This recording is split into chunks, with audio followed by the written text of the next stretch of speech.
Hello बच्चों, आज हम लोग पेरीमीटर एंड एरिया को आगे कंटिन्यू करेंगे और इसके जो लास्ट फिगर आउट वाले क्वेश्चन हैं उनको हम कंप्लीट करेंगे। ओके, सो स्टार्ट करते हैं बच्चों। पहला क्वेश्चन है हमारे पास, give the dimensions of a rectangle whose area is the sum of the areas of these two rectangles having measurements 5 into 10 into 7। Okay बच्चों, तो सबसे पहले हमारे पास जो फर्स्ट रेक्टेंगल की मेजरमेंट है। Okay, so area of first rectangle क्या होगा बच्चों? 2b means 5 into 10 means 50 metre square. Okay, और एरिया ऑफ सेकेंड रेक्टेंगल क्या होगा? l into b 2 into 7। तो आपको क्या बोला गया है? आपको एक ऐसे रेक्टेंगल का एरिया निकालना है जिसका एरिया इन दोनों के सम के इक्वल होगा। तो मैं इन दोनों के एरियाज को इक्वल का टोटल ले लूंगी। Okay, so area of required rectangle क्या होगा बच्चों? इन दोनों का सम मीन्स 64 मीटर स्क्वायर। ओके, लेकिन हमसे यहाँ पे क्या पूछा गया है बच्चों? Give the dimensions of a rectangle. अगर एरिया 64 है तो इसकी पॉसिबल डायमेंशंस क्या क्या हो सकती हैं? पॉसिबल डायमेंशंस के लिए बच्चों आप इसके फैक्टर्स बना सकते हो। आपको ऐसे दो नंबर्स लेने हैं जिनका प्रोडक्ट आपको 64 मिले। तो मैं बच्चों 64 इंटू 1 ले सकती हूँ, सबसे पहला पॉसिबल कॉम्बिनेशन, और मैं 1 इंटू 64 भी ले सकती हूँ, लेकिन मैं यहाँ पर सिर्फ 64 इंटू 1 मैंशन करना चाहूँगी बिकॉज लेंथ जो होती है वो रेक्टेंगल में बड़ी होती है देन ब्रेथ। ओके, तो हम पहले हमेशा लेंथ लिखते हैं देन ब्रेथ, इसलिए मैं इसको 64 इंटू 1 ले रही हूँ। अदरवाइज अगर हम 1 इंटू 64 लें तो वो भी एक पॉसिबल कॉम्बिनेशन होगा डायमेंशंस का। दूसरा अगर हम 2 से लिखें बच्चों तो 32 इंटू 2 हो सकता है। 32 लेंथ और 2 ब्रेथ हो सकती है। ओके, और 2 लेंथ और 32 ब्रेथ भी हो सकती है।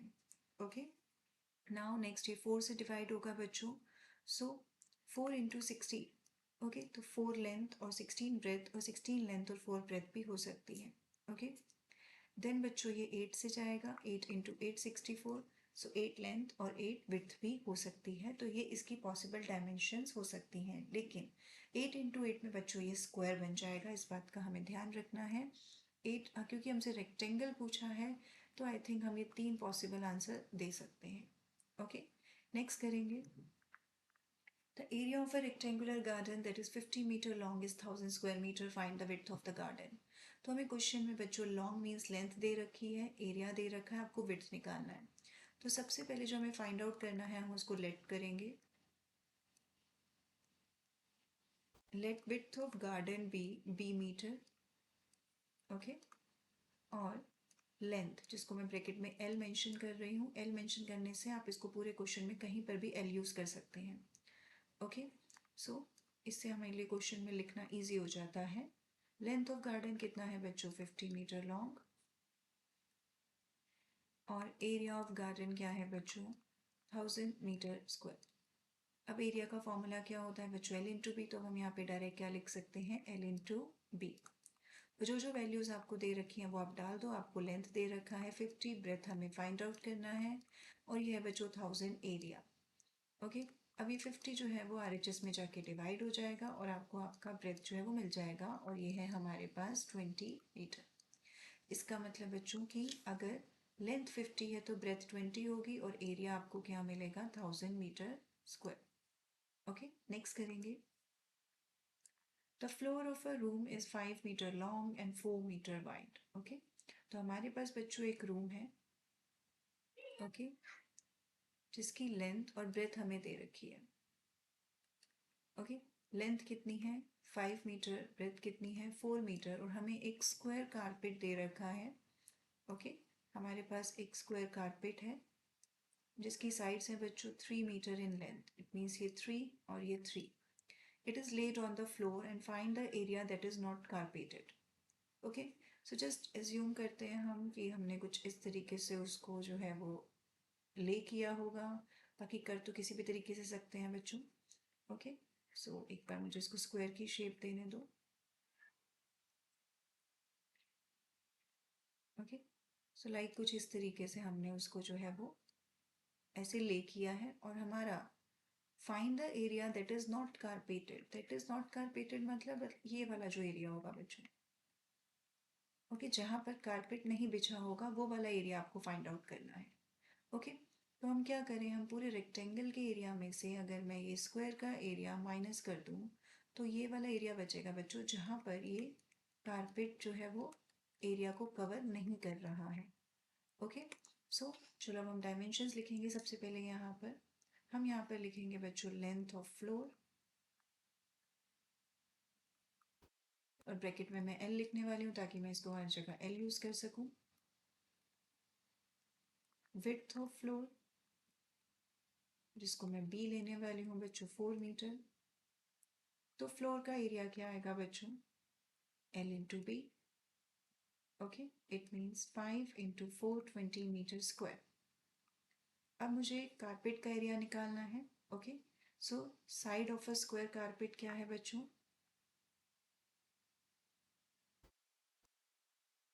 इसको भी आप कुछ ए या लेट कर सकते हो बच्चों, 3 मीटर। तो area of a square carpet क्या होगा बच्चों, साइड इंटू साइड, क्योंकि एरिया क्या होता है स्क्वायर का, side into side, means 3 into 3 9 metre square. Okay, अब आपको वो एरिया निकालना है बच्चों दैट इज नॉट कारपेटेड। तो हम क्या करेंगे, स्क्वायर के एरिया में से कारपेट के एरिया को माइनस कर देंगे।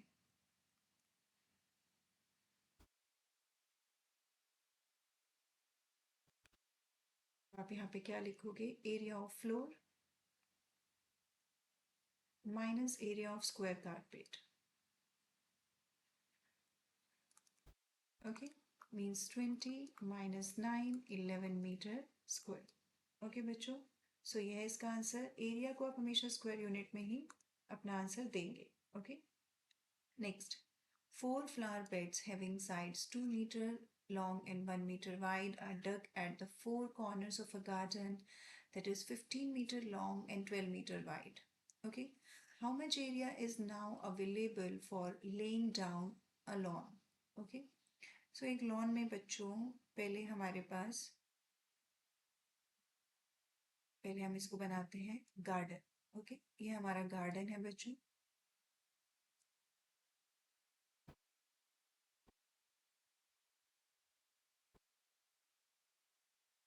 ओके, तो इस गार्डन की जो लेंथ है बच्चों वो है 15 और इसका जो विड्थ है वो है 12। अब इसके 4 कॉर्नर्स पे हमने फ्लावर बेड्स बिछाए हैं जो कि हैं जिनकी साइड्स है 2 metre long and 1 metre wide, मतलब जिसका लेंथ है 2 बच्चों और विड्थ है 1। ऐसे चारों कॉर्नर पर हमने इस तरीके से ये फ्लावर बेड्स बिछाए हैं। ओके, तो बच्चों ये कितना है 2, ये है 1, ये कितना है 2 1 2 1 एंड 2 1। ओके, अब हमें ये बोला गया है बच्चों how much area is now available for laying down the lawn. तो जो बाकी एरिया बचेगा बच्चों किसके लिए होगा, लॉन के लिए होगा। तो हम क्या करेंगे बच्चों, इस पूरे रेक्टेंगल के एरिया में से जो ये 4 फ्लावर बेड्स हैं इनका एरिया माइनस कर देंगे। ओके, सो सबसे पहले हम यहाँ पे लिखेंगे कि हमारे पास जो गार्डन का लेंथ है वो कितना है बच्चों, जिसको मैं एल ले रही हूँ, 15 मीटर। ओके, देन मेरे को विड्थ लेना है, मीन्स ब्रेथ लेना है गार्डन का, जो कि है बच्चों बी 12 मीटर। तो एरिया ऑफ अ गार्डन क्या होगा बच्चों, L into B, means 15 into 12। Okay बच्चों, जो कि आपके पास आएगा 180 मीटर स्क्वायर। अब मेरे पास जो साइड्स हैं फ्लावर बेड की, उसमें लेंथ ऑफ फ्लावर बेड क्या है वो मेंशन करेंगे हम यहाँ पर।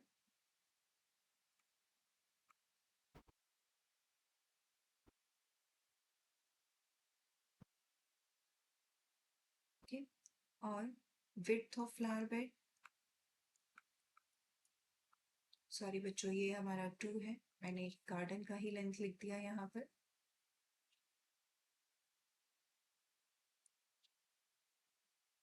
ओके, अब एरिया ऑफ फ्लावर बेड क्या होगा, लेंथ इंटू विड्थ। इसको आप L1 इंटू L2 भी दे सकते हो बच्चों। तो ये कितना है 2 metre square.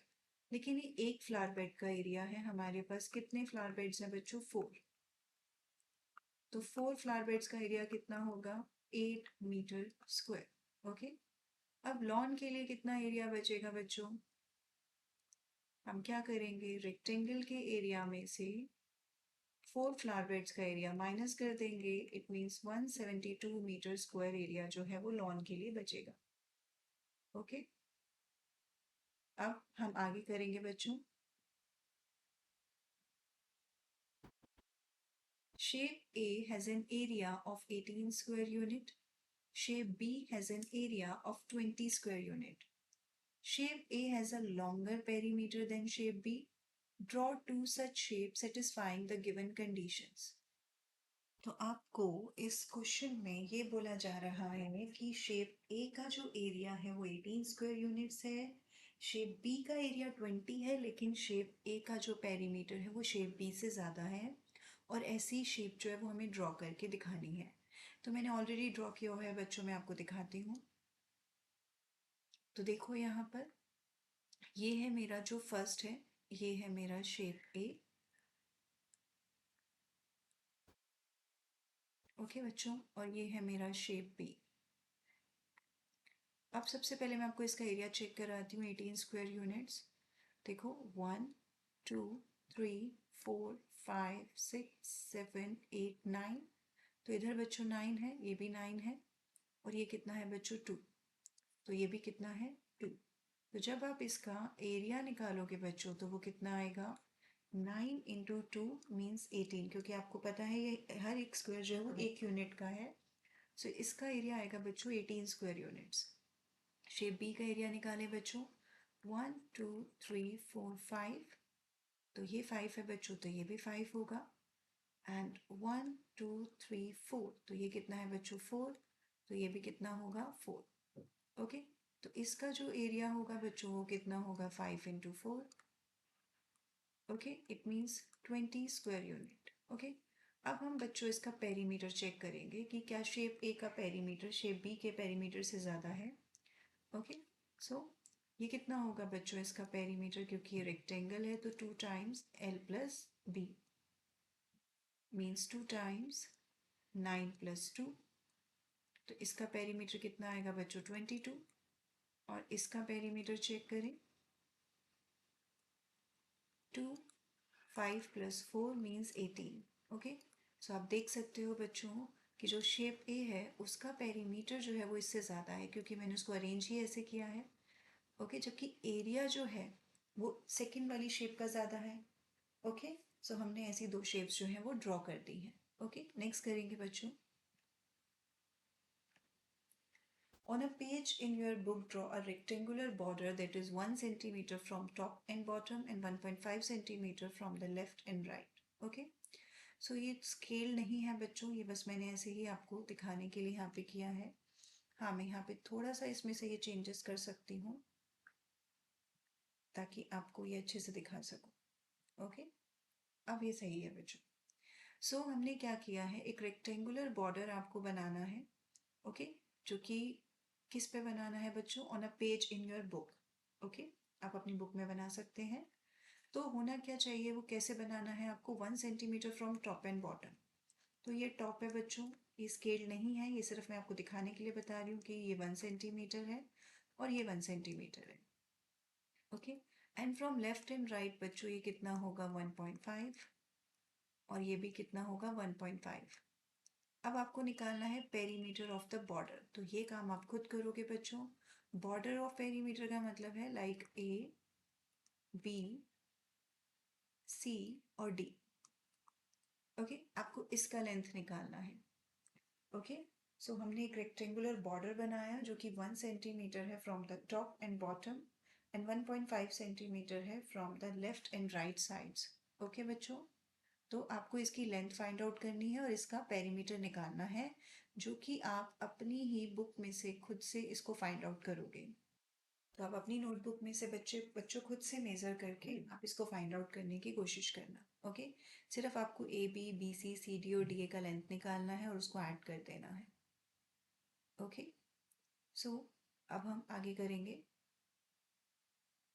Draw a rectangle of size 12 into 8 units. Draw another rectangle inside it without touching the outer rectangle that occupies exactly half the area. Okay तो बच्चों आपको एक रेक्टेंगल बनाना है जिसका जो साइज है वो 12 इंटू 8 यूनिट होगा. ओके सो मैंने ऑलरेडी यहाँ पे एक रेक्टेंगल बनाया है जिसमें मैंने इसका साइज 12 और ये 8 लिया है. इसका मतलब इसका एरिया कितना होगा बच्चों, और ये स्केल्ड नहीं है बच्चों, ये सिर्फ ऐसे ही मैंने बनाया है. ओके सो ये है 96 यूनिट स्क्वायर यूनिट. एक आपको एक और रेक्टेंगल बनाना है इसी रेक्टेंगल के अंदर, लेकिन उसका एरिया जो होगा वो इसका हाफ होगा. तो बच्चों अगर हम 96 का हाफ करें तो वो कितना आएगा 48. अब 48 के अगर मैं फैक्टर्स बनाऊँ तो मुझे क्या मिलते हैं बच्चों 8 इंटू 6, 12 इंटू 4. तो 12 इंटू 4 तो हम नहीं ले सकते क्योंकि 12 लेंथ तो हमें लेनी नहीं है क्योंकि 12 लेंथ तो ऑलरेडी हमारे पास है.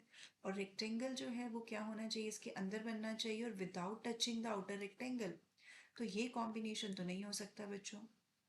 ओके फिर हमारे पास एक और कॉम्बिनेशन बनता है 48 का 2 इंटू 24. तो ये भी नहीं हो सकता क्योंकि लेंथ 12 से बड़ी हो जाएगी. ओके उसके बाद हमारे पास आता है बच्चों 3 इंटू 16. वो भी नहीं हो सकता क्योंकि लेंथ ग्रेटर हो जाएगी. फिर आपके पास आएगा बच्चों 4 इंटू 12 जो 12 इंटू 4 के ही इक्विलेंट होगा. फिर आपके पास आ जाएगा बच्चों 8 इंटू 6 जो कि एक पॉसिबल कॉम्बिनेशन है. अगर हम इसका रेक्टेंगल बनाएं तो वो इस 12 इंटू 8 रेक्टेंगल के इनसाइड बनेगा और उसकी साइड्स को टच भी नहीं करेगा.